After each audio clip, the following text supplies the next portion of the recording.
ಎಲ್ರಿಗೂ ನಮಸ್ಕಾರ. ಎಲ್ಲರೂ ಹೇಗಿದ್ದೀರಾ? ಐ ಹೋಪ್ ಎಲ್ಲರೂ ಚೆನ್ನಾಗಿದ್ದೀರಾ ಅಂತ ಭಾವಿಸ್ತೀವಿ. ನಾವು ಚೆನ್ನಾಗಿದ್ದೀವಿ.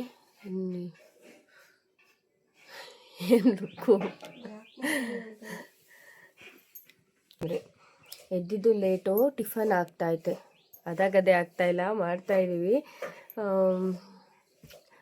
ಚಿನ್ನು ಇನ್ನು ಮಲಿಕೊಂಡವನೇ.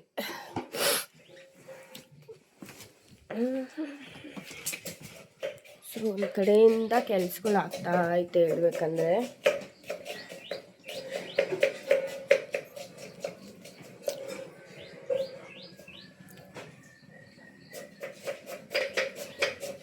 ಅನ್ನಕ್ಕೆ ಇಟ್ಕೊಂಡು ಅಪ್ಪ ಇಲ್ಲಿ ಈರುಳ್ಳಿ ಹೆಚ್ಕೊಡ್ತಾ ಐತೆ. ಇವತ್ತು ನೀರು ಬೇರೆ ಬಿಟ್ಟಿಲ್ಲ ಆಯಿತಾ, ಮನೆ ಕ್ಲೀನ್ ಮಾಡ್ಕೋಬೇಕು, ನೀರು ಬೇರೆ ಬಿಟ್ಟಿಲ್ಲ. ನೀರು ಬಿಟ್ಟಿದ್ಮೇಲೆ ಎಲ್ಲ ಕ್ಲೀನ್ ಮಾಡಿಕೊಂಡು ಸ್ನಾನ ಮಾಡ್ಕೊಂಡು ಪೂಜೆ ಮಾಡಬೇಕು. ಸೊ ಆಲ್ಮೋಸ್ಟು 2 ದಿವಸ ಆಯಿತು ಅನಿಸುತ್ತೆ ನೀರು ಬಿಟ್ಟು. 2 ದಿವಸ ಆಗೈತೆ ನೀರು ಬಿಟ್ಟು, ಇನ್ನೂ ನೀರು ಬಿಟ್ಟಿಲ್ಲ. ನೋಡಬೇಕು. ಅಪ್ಪ ದಿಂಡು ತೆಗ್ಯೋದಲ್ವಾ ಈರುಳ್ಳಿದು? ಹಾಂ,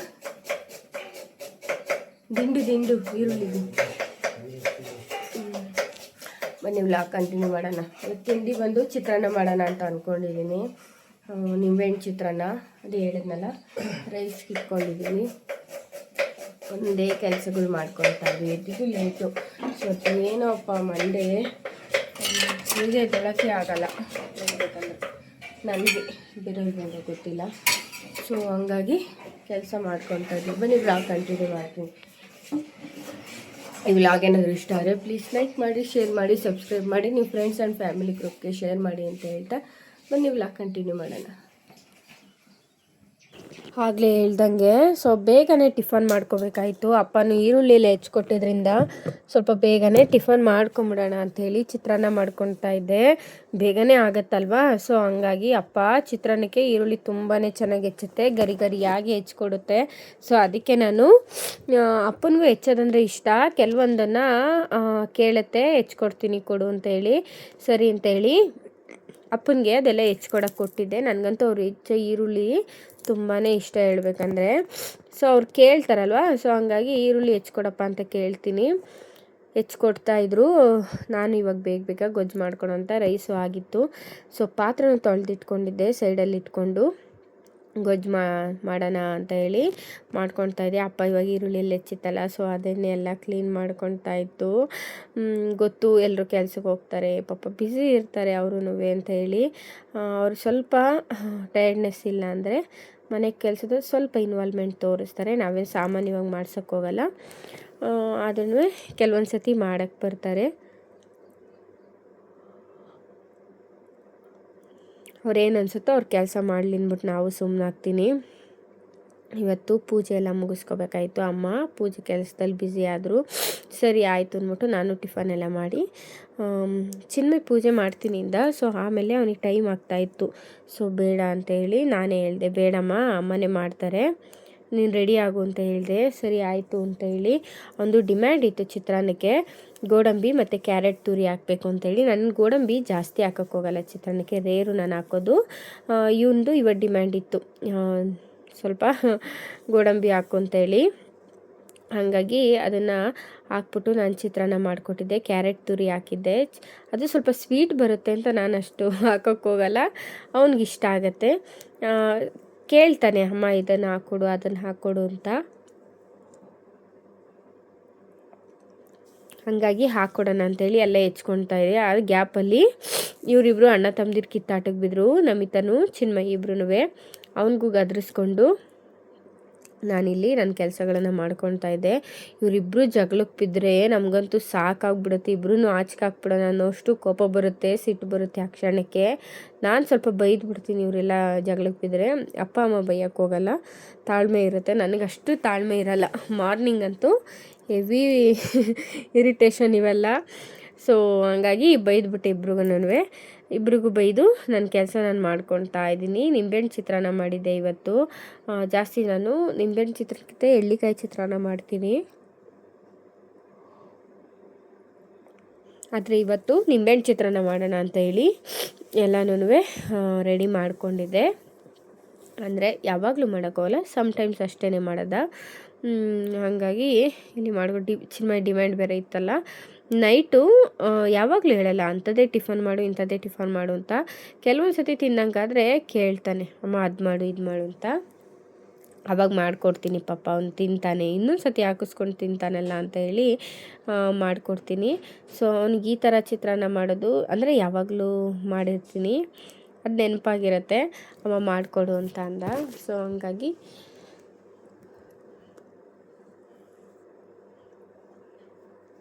ಮಾಡ್ಕೊತಾ ಇದ್ದೀನಿ ಅಷ್ಟೇನೆ.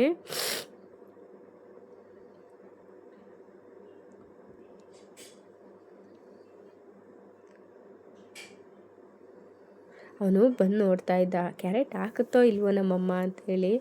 ಸೊ ತುರಿದಿರೋದು ನೋಡ್ಬಿಟ್ಟು ಹಂಗೆ ಎಲ್ಲಿ ಸ್ಯಾಲೆಡ್ ಮಾಡಿಕೊಟ್ಬಿಡುತ್ತೋ ನಮ್ಮಮ್ಮ ಅಂತ ಅಂದ್ಕೊಂಡ. ನಾನು ಆ್ಯಕ್ಚುಲಿ ಅದೇ ಪ್ಲ್ಯಾನ್ ಇದ್ದಿದ್ದು ಹೇಳ್ಬೇಕಂದ್ರೆ, ಕ್ಯಾರೆಟು, ದಾಳಿಂಬೆ ಹಣ್ಣು, ಗೋಡಂಬಿ ಮತ್ತು ಸೌತೆಕಾಯಿ ಎಲ್ಲ ಹಾಕ್ಬಿಟ್ಟು ಸ್ವಲ್ಪ ಮೊಳಕೆ ಕಾಳಿತ್ತು, ಹೆಸ್ರು ಕಾಳು ಎಲ್ಲ ಹಾಕ್ಬಿಟ್ಟು ಕೋಸಂಬರಿ ಮಾಡ್ಕೊಡೋಣ ಒಂದು ಸ್ನ್ಯಾಕ್ಸಿಗೆ, ಚೆನ್ನಾಗಿರುತ್ತೆ, ಹೈ ಪ್ರೋಟೀನ್ ಅಂತ ಅಂದ್ಕೊಂಡೆ.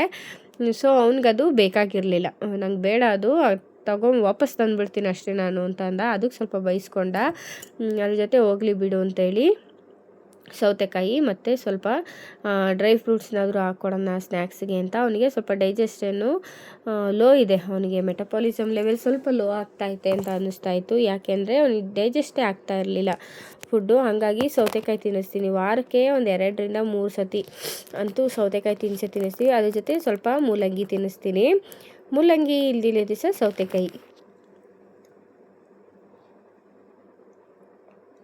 ಬಿಕಾಸ್ ಬೇಗನೆ ಡೈಜೆಸ್ಟ್ ಆಗುತ್ತಲ್ವ. ಸೊ ಹಂಗಾಗಿ ಅವನಿಗೆ ಇದನ್ನು ನಾನು ರೂಢಿ ಮಾಡಿದ್ದೀನಿ. ಇವಾಗಲೂ ಅಷ್ಟೇ, ಮನೇಲಿ ಸ್ವಲ್ಪ ತಿನ್ನಿಸಿದ್ದೆ, ಸ್ಕೂಲಿಗೂ ತಗೊಂಡೋದ್ರೆ ಮಕ್ಕಳ ಜೊತೆ ಇವನು ಸ್ವಲ್ಪ ತಿಂತಾನೆ ಅಲ್ವಾ. ಸೊ ಮಕ್ಕಳ ಜೊತೆ ಅವರೊಂದು ಇವರೊಂದು ತಿಂದರೆ ಇಬ್ರಿಗೂ ಹೊಟ್ಟೆ ತುಂಬುತ್ತೆ ಅಂತ ಹೇಳಿ ತೊಗೊಂಡೋಗು ಅಂತ ಹೇಳ್ತಾ ಇದ್ದೆ. ಸರಿ ಆಯಿತು ತೊಗೊಂಡೋಗ್ತೀನಿ ಅಂತ ಹೇಳ್ದ. ಎಲ್ಲ ಒಂದೇ ಸತಿ ಹೆಸ್ರು ಕಾಳೆಲ್ಲ ಹಾಕ್ಕೊಟ್ರೆ ಸಮ್ಟೈಮ್ಸ್ ತೊಗೊಂಡೋಗ್ತಾನೆ. ಮೊಳಕೆ ಕಟ್ಟಿಕ್ಕಿರ್ತೀವಿ ಯಾವಾಗಲೂ ಮನೆಯಲ್ಲಿ, ಅಂದರೆ ಸಮ್ಟೈಮ್ಸ್ ತೊಗೊಂಡೋಗ್ತಾನೆ, ಸಮ್ಟೈಮ್ಸ್ ತೊಗೊಂಡೋಗಲ್ಲ. ಸೊ ನಾನು ಬಟ್ ಇಟ್ಸ್ ಓಕೆ ಅಂದ್ಬಿಟ್ಟು ನಾನು ಸುಮ್ಮನೆ ಆಗ್ಬಿಡ್ತೀನಿ, ನಾನು ಎಷ್ಟು ತಲೆ ಕೆಡಿಸ್ಕೊಳಲ್ಲ. ಯಾಕೆಂದರೆ ಮನೆಯಲ್ಲಿ ಮಾಡ್ತಾ ಇರ್ತೀವಲ್ಲ ನೈಟ್ ಹೊತ್ತು, ಇದನ್ನೇ ತಿನ್ಕೊತಾನೆ. ಅಲ್ಲೇ ತಿನ್ಬೇಕಂತೇನಿಲ್ಲ, ಕೆಲವೊಂದನ್ನು ಕೊಟ್ಟು ಕಳಿಸ್ತೀನಿ ಅಷ್ಟೇ. ನೆನ್ನೆ ನಾನು ಇಲ್ಲಿ ಎಲ್ಲನೂ ಗೊಜ್ಜು ಎಷ್ಟು ಬೇಕೋ ಅಷ್ಟು ಅವ್ನಿಗೆ ಕಲ್ಸೋಕ್ಕೆ ಮಾತ್ರನೇ ಮಾಡಿಕೊಂಡು ಮಿಕ್ಕದನ್ನೆಲ್ಲ ಒಂದು ಬಾಕ್ಸ್ ಹಾಕಿ ಮಾಡಿಕೊಂಡ್ಬಿಡ್ತೀನಿ. ಬಿಕಾಸ್ ಅನ್ನ ಏನಾದರೂ ಉಳಿದಿದ್ರೆ ಗೊಜ್ಜನ್ನ ಕಲಿಸ್ಕೊಂಡು ಒಗ್ಗರಣೆ ಥರ ಮಾಡಿಕೊಂಡು ತಿನ್ಕೊಬೋದು ಅಂತೇಳಿ ನಾನು ಸ್ವಲ್ಪ ಚಿತ್ರಾನ್ನ ಗೊಜ್ಜು ಜಾಸ್ತಿನೇ ಮಾಡ್ಕೊಂಡಿರ್ತೀನಿ. ಕೆಲವ್ರು ಹಂಗೆ ಮಾಡ್ತಾರೆ, ನಾನು ಅದನ್ನು ಅಬ್ಸರ್ವ್ ಮಾಡಿದೆ, ನಾನು ಇವಾಗ ಅದೇ ಥರನೇ ಮಾಡ್ಕೊತೀನಿ. ಇವಾಗ ಅವ್ನಿಗೆ ಎಷ್ಟು ಬೇಕೋ ಅಷ್ಟನ್ನು ಕಲಿಸ್ಕೊತಾ ಇದ್ದೀನಿ ಚಿತ್ರಾನ್ನನ ಗೊಜ್ಜಿಗೆ. ಅವನಿಗೆ ಲಂಚ್ ಬಾಕ್ಸ್ಗೆ ಎಷ್ಟು ಬೇಕು, ಇವಾಗ ಟಿಫನ್ ಮಾಡಲಿಕ್ಕೆ ಎಷ್ಟು ಬೇಕೋ, ಅಮ್ಮನೂ ಕೆಲಸಕ್ಕೆ ಹೋಗ್ತಾರೆ, ಅವ್ರಿಗೆ ಎಷ್ಟು ಬೇಕೋ ನಾನು ಅಷ್ಟನ್ನೇ ಕಲಿಸ್ಕೊಳ್ತೀನಿ, ಜಾಸ್ತಿ ಕಲಿಸ್ಕೊಳಕ್ಕೆ ಹೋಗಲ್ಲ. ನನಗೆ ಅಪ್ಪನಿಗೆ ಬೇಕಾದ್ರೆ ನಾವು ಕಲಿಸ್ಕೊಂಡು ತಿಂದರೆ ಆಯಿತು ಅಂತ ಹೇಳಿ ಅವ್ರಿಗೆ ಮಾತ್ರ ಕಲಸಿ ಎತ್ತಿಟ್ಕೊತಾ ಇದ್ದೀನಿ. ಅಷ್ಟೊತ್ತಿಗೆ ಚಿನ್ಮಯು ರೆಡಿ ಆಗಿಬಿಟ್ಟು ಬಂದ. ಅವ್ನಿಗೆ ಆಲ್ರೆಡಿ ಟೈಮ್ ಆಗಿತ್ತು, 1/2 hour ಇದ್ದಂಗೆ ಟಿಫನ್ ಕೊಡ್ತೀನಿ. ತಿಂದಿದ ತಕ್ಷಣ ಅವನು ಸ್ಕೂಲಿಗೆ ಕಳಿಸಲ್ಲ, ಒಂದು 10 ನಿಮಿಷ ಸುಮ್ಮನೆ ಕುಂಡ್ರಿಸ್ಕೊತೀನಿ, ಅದು ಇದು ಮಾತಾಡ್ಕೊಂಡು ಕೇಳಿಸ್ಕೊಂಡು 10 ನಿಮಿಷ ಆದಮೇಲೆ ಅವನನ್ನು ನಾನು ಸ್ಕೂಲಿಗೆ ಕಳಿಸೋದು, ಅಂದರೆ ವ್ಯಾನ್ ಹಚ್ಚಲಿಕ್ಕೆ ಕಳಿಸೋದು. ತಿಂದಿದ ತಕ್ಷಣ ಅಷ್ಟು ಬೇಗ ಕಳಿಸಲ್ಲ, ಅವ್ನು ಏನೇನೋ ಇರುತ್ತೆ, ಅವನು ಹೇಳ್ತಾ ಇರ್ತಾನೆ. ಸೊ ಬೇಗ ತಿನ್ಸೋಕ್ಕೆ ಟ್ರೈ ಮಾಡ್ತೀವಿ, ಕೆಲವೊಂದು ಸತಿ ತಿಂತಾನೆ, ಕೆಲವೊಂದು ಸತಿ ತಿನ್ನಲ್ಲ. ಒಂದು 20 ನಿಮಿಷ ಇತ್ತು ಟಿಫನ್ ಮಾಡು ಅಂತ ಅವನಿಗೆ ಟಿಫನ್ ಕೊಟ್ಟು, ನಾನು ಇಲ್ಲಿ ಪಾತ್ರೆ ಎಲ್ಲ ತೊಳೆದಿಟ್ಬಿಟ್ಟಿದ್ದೆ, ಎತ್ತಿಟ್ಟಿರಲಿಲ್ಲ. ಫಸ್ಟ್ ಟಿಫನ್ ಮಾಡಿಕೊಟ್ಬಿಡೋಣ ಅಂತೇಳಿ ಸೈಡ್ಗೆ ಇಟ್ಬಿಟ್ಟಿದ್ದೆ. ಇವಾಗೆಲ್ಲ ಕ್ಲೀನಾಗಿ ಜೋಡಿಸ್ಕೊತಾ ಇದ್ದೀನಿ. ಯಾಕೆಂದರೆ ಇದು ಅಡುಗೆ ಮನೆ ಸ್ವಲ್ಪ ಕ್ಲೀನ್ ಆಗಿಬಿಟ್ರೆ ಚಿತ್ರಾನ್ನ, ಪುಳಿಯೋಗರೆ ಇವೆಲ್ಲ ಮಾಡಿದ ದಿವಸ ಪಾತ್ರೆ ಜಿಡ್ಡೆಲ್ಲ ಹಾರಿರುತ್ತೆ ಅಲ್ವ ಶೆಲ್ಫ್ ಮೇಲೆ, ಅದೆಲ್ಲ ಒರೆಸ್ಕೊಂಡು ಬಿಡ್ಬೋದು, ಸ್ವಲ್ಪ ಫ್ರೀ ಆಗ್ತೀನಲ್ವ. ಸೊ ಹಾಗಾಗಿ ಅದೆಲ್ಲ ಫುಲ್ಲು ಕ್ಲೀನ್ ಮಾಡ್ಕೊತಾ ಇದ್ದೀನಿ. ಹೇಳ್ಬೇಕಂದ್ರೆ ಎಲ್ರಿಗೂ ಟಿಫನ್ ಎಲ್ಲ ಹಾಕ್ಕೊಟ್ಟು ಚಿನ್ನುಗೂ ಬಾಕ್ಸ್ಗೆಲ್ಲನೂ ರೆಡಿ ಮಾಡಿ ಇಕ್ತಾಯಿದ್ದೀನಿ. ಅವ್ನು ಬಾಕ್ಸ್ ತೊಗೊಂಡು ಹೋಗ್ತಾನೆ, ಅಂದರೆ ಬಾಕ್ಸ್ಗೆಲ್ಲ ಹಾಕ್ಬಿಟ್ಟು ಕೊಟ್ಬಿಟ್ರೆ ಒಂದು ಲಂಚ್ ಬ್ಯಾಗಿಗೆಲ್ಲ ಅವನೇ ಇಟ್ಕೊಳ್ತಾನೆ. ನಾನು ಇಡಲೇಬೇಕಂತೇನಿಲ್ಲ.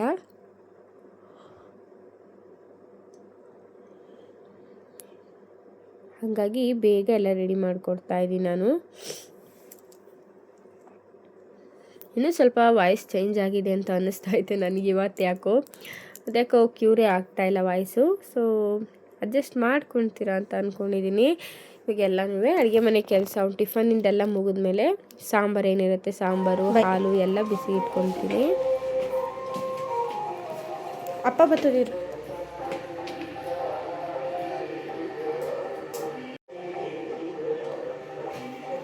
ಬಾಯ್ ಮಾ.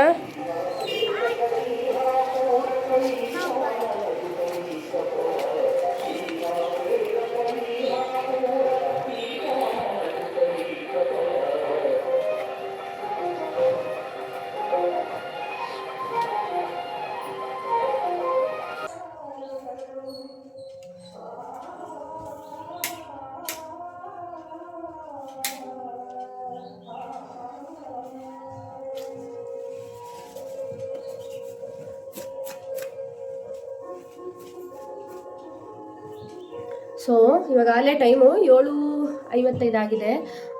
ರೆಡಿ ಆಗಬೇಕು. ಎಲ್ಲ ಕೆಲಸ ಮುಗೀತು, ಪೂಜೆ ಒಂದು ಮಾಡೋಕ್ಕಾಗಲಿಲ್ಲ ಬಿಕಾಸ್ ನೀರು ಇವಾಗ ಬಿಟ್ಟರು. ಸಂಜೆ ಬಂದು ಮಾಡ್ಕೊಳ್ತೀವಿ ಆಯಿತಾ. ಬ್ಯಾಕ್ಗ್ರೌಂಡ್ ಕೇಳಿಸ್ತಾ ಇರ್ಬೋದು, ನಮ್ಮ ಮನೆ ತವ ಈಶ್ವರನ ದೇವಸ್ಥಾನ ಐತೆ, ಶಿವನ ದೇವಸ್ಥಾನ ಐತೆ. ಬೆಳಗ್ಗೆ ಆಗಿದ ತಕ್ಷಣ ಸ್ವಲ್ಪ ಹಾಡು ಹಾಕ್ತಾರೆ, ಮತ್ತು ಶ್ಲೋಕಗಳು ಇದೆಲ್ಲ ಹಾಕ್ತಾರೆ. ಅದೇ ಮಂಡೆ ಸುಪ್ರಭಾತ ನಮ್ಗೆ ಹೇಳ್ಬೇಕಂದ್ರೆ. ಬ್ಯಾಕ್ಗ್ರೌಂಡ್ ಮ್ಯೂಸಿಕ್ ಅದೇನೇನೆ. ರೆಡಿ ಆಗಬೇಕು. ಮೇನ್ ಆಲ್ರೆಡಿ ಟೈಮ್ ಆಗಿಬಿಟ್ಟೈತೆ ಅನಿಸುತ್ತೆ. ಏನಿಲ್ಲ, ಇನ್ನು ಸ್ವಲ್ಪ ಟೈಮ್ ಇದೆ. ಸೊ ಓಕೆ, ರೆಡಿ ಆಗ್ತಾ ಇದ್ದೀನಿ. ಬನ್ನಿ ರೆಡಿ ಆಗೋಣ. ನೈಟು ಆಯಿಲ್ ಅಪ್ಲೈ ಮಾಡಿದ್ದೆ ಹೇರ್ಗೆ, ಸ್ವಲ್ಪ ಡ್ರೈ ಆಗೈತೆ ಅಂತ ಅನ್ನಿಸ್ತು ನನಗೆ. ಓವರ್ ನೈಟ್ ಅಪ್ಲೈ ಮಾಡಿಬಿಡ್ತೀನಿ. ಮಾರ್ನಿಂಗೆಲ್ಲ ಏನು ಎಣ್ಣೆ ಹಾಕ್ಕೊಳಲ್ಲ ನಾನು, ಬಿಕಾಸ್ ನನಗೆ ಬೇಸಿಗೆ ಆಗಿರೋದ್ರಿಂದ ಜಾಸ್ತಿ ಸ್ವೆಟ್ ಆಗುತ್ತೆ, ಎಣ್ಣೆ ಎಲ್ಲ ಮುಖದ ಮೇಲೆಲ್ಲ ಬರುತ್ತೆ. ಸೊ ನಂಗೆ ಅದಷ್ಟು ಕಂಫರ್ಟಬಲ್ ಅನಿಸಲ್ಲ. ಸೊ ಹಂಗಾಗಿ ಹಾಕ್ಕೊಳಲ್ಲ ಅಷ್ಟೇ, ಇನ್ನೇನಿಲ್ಲ.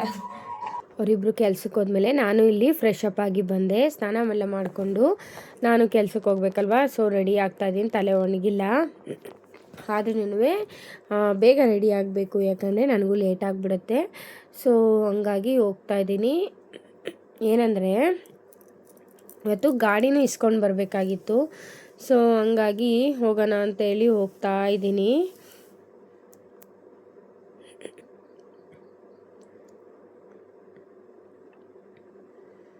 ಇವತ್ತು ಬೇರೆಯವ್ರ ಗಾಡೀಲಿ ಹೋಗಬೇಕು ನಾನು. ನನಗೆ ಏನಂದರೆ ಇಲ್ಲಿಂದ ಸ್ವಲ್ಪ ಶಾರದಾ ಕ್ರಾಸ್ಗೆ ಹೋಗೋದೇ ನನಗೆ ಹಿಂಸೆ ಹೇಳ್ಬೇಕಂದ್ರೆ. ಯಾಕಂದರೆ ಇಲ್ಲಿ ನನ್ನ ಟೈಮಿಂಗಿಗೆ ಯಾವುದೇ ಒಂದು ಆಟೋ ಸಿಗಲ್ಲ ಆಯಿತಾ. ಬಸ್ಸಂತೂ ಇಲ್ಲವೇ ಇಲ್ಲ ಹೇಳ್ಬೇಕಂದ್ರೆ.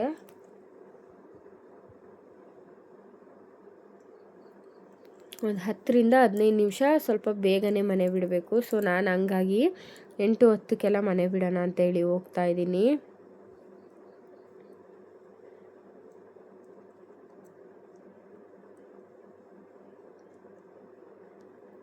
ನಂಗೆ ಗೊತ್ತಿರೋರೊಬ್ರಿಗೆ ಹೇಳಿದ್ದೆ ಡ್ರಾಪ್ ಹಾಕ್ಲಿಕ್ಕೆ. ಸೊ ಅವರು ಫೋನ್ ಎತ್ತುತ್ತಾ ಇರಲಿಲ್ಲ, ಅದೊಂದು ಟೆನ್ಷನ್ನು. ಬರ್ತಾರೋ ಬರಲ್ವೋ ಅನ್ನೋ ಒಂದು ಇದರಲ್ಲಿ ಬೇಗ ಬೇಗ ಟಿಫನ್ ಮಾಡಿಕೊಂಡು ನಾನು ಹೊರಟಿದ್ದಾಯಿತು.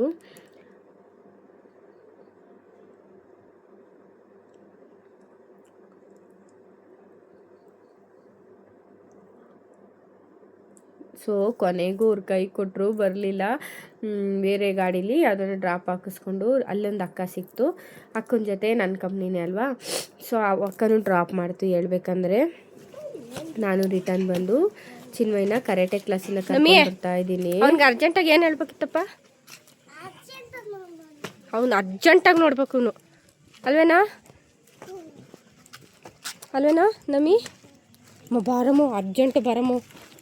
ನಾನು ಮನೆಗೆ ಬಂದು ಸ್ವಲ್ಪ ಹೊತ್ತು ಕುಂತಿದ್ದು, ಟೀ ಎಲ್ಲ ಮಾಡಿಸ್ಕೊಂಡು ಕುಡಿದ್ಮೇಲೆ ಅಮ್ಮನೂ ರೇಖಾನು ಇಬ್ಬರು ಸೇರಿ ಇವತ್ತು ಉಪ್ಪಿಟ್ಟು ಮಾಡೋಣ ಅಂತ ಹೇಳಿ ಮಾಡ್ತಾಯಿದ್ರು. ನಮ್ಮಮ್ಮ ಅಂತೂ ಉಪ್ಪಿಟ್ಟು ತುಂಬಾ ಚೆನ್ನಾಗಿ ಮಾಡುತ್ತೆ. ಅಮ್ಮ ಮಾಡೋ ಉಪ್ಪಿಟ್ಟು ನಮಗಂತೂ ತುಂಬಾ ಇಷ್ಟ. ಸೊ ಆಮೇಲೆ ಹೆಚ್ಕೊಡ್ತು, ಇವಳು ನಾನೇ ಒಗ್ಗರಣೆ ಹಾಕ್ತೀನಿ ಅಂಥೇಳಿ ಅವಳು ಮಾಡ್ತಾಯಿದ್ಲು. ನಾವು ಆಲ್ಮೋಸ್ಟು ರೊಟ್ಟಿ, ಚಪಾತಿ, ಉಪ್ಪಿಟ್ಟೆಲ್ಲ ನೈಟ್ ಹೊತ್ತೆ ಮಾಡ್ಕೊತೀವಿ. ಬಿಕಾಸ್ ಇದು ಜಾಸ್ತಿ ನೀರು ಕುಡಿಸುತ್ತೆ. ಸೊ ಹಂಗಾಗಿ ನಾವು ನೈಟ್ ಹೊತ್ತೆ ಮಾಡ್ಕೊತೀವಿ ಹೇಳ್ಬೇಕಂದ್ರೆ. ಇಲ್ಲೂ ತರಕಾರಿ ಎಲ್ಲ ಹಾಕಿ ನೈಟ್ ಹೊತ್ತೇ ಉಪ್ಪಿಟ್ಟು ಮಾಡ್ಕೊತಾ ಇದ್ವಿ. ನಾವು 90% ನಾವು ನೈಟ್ ಹೊತ್ತೆ ಮಾಡ್ಕೊತೀವಿ ಹೇಳ್ಬೇಕಂದ್ರೆ.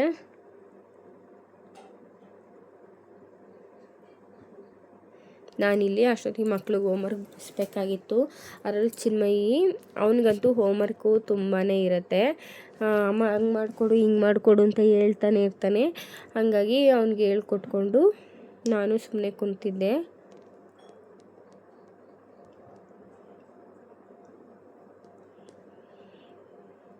ಅವ್ನಿಗೆ ಹೋಮ್ವರ್ಕ್ ಎಲ್ಲ ಬರೆಸಿ ಅಷ್ಟೊತ್ತಿಗೆ ಊಟನೂ ಆಗಿತ್ತಲ್ವ. ಮಕ್ಳಿಗೆ ಊಟ ಇಟ್ಕೊಟ್ಬಿಟ್ವಿ, ಯಾಕೆಂದರೆ ಅವರು ಬೇಗ ಮಲ್ಕೊಂಡ್ಬಿಡ್ತಾರಲ್ವ. ಸೊ ಹಂಗಾಗಿ ನಾನು ಚಿನ್ಮಯ್ ತಟ್ಟೆಲೇ ಸ್ವಲ್ಪ ನಾನು ಊಟ ಮಾಡಿಕೊಂಡೆ, ಹೇಳಿದ್ನಲ್ಲ ಉಪ್ಪಿಟ್ಟು ಅಂತ ಹೇಳಿ. ಊಟ ಎಲ್ಲ ಮಾಡಿಕೊಂಡು ನಮ್ಮ ಚಿಕ್ಕೊಂದು ಸ್ವಲ್ಪ ಚೇಷ್ಟೆ ಎಲ್ಲ ಇತ್ತು, ಚೇಷ್ಟೆ ಎಲ್ಲ ನೋಡಿಕೊಂಡು ಕುಂತಿದ್ವಿ. ಟೈಮ್ ಹೆಂಗೆ ಹೋಗುತ್ತೆ ಅನ್ನೋದೇ ಗೊತ್ತಾಗಲ್ಲ, ಮಕ್ಕಳ ಜೊತೇಲಿದ್ದರೆ ಟೈಮ್ ತುಂಬಾ ಬೇಗ ಮೂವ್ ಆಗುತ್ತೆ.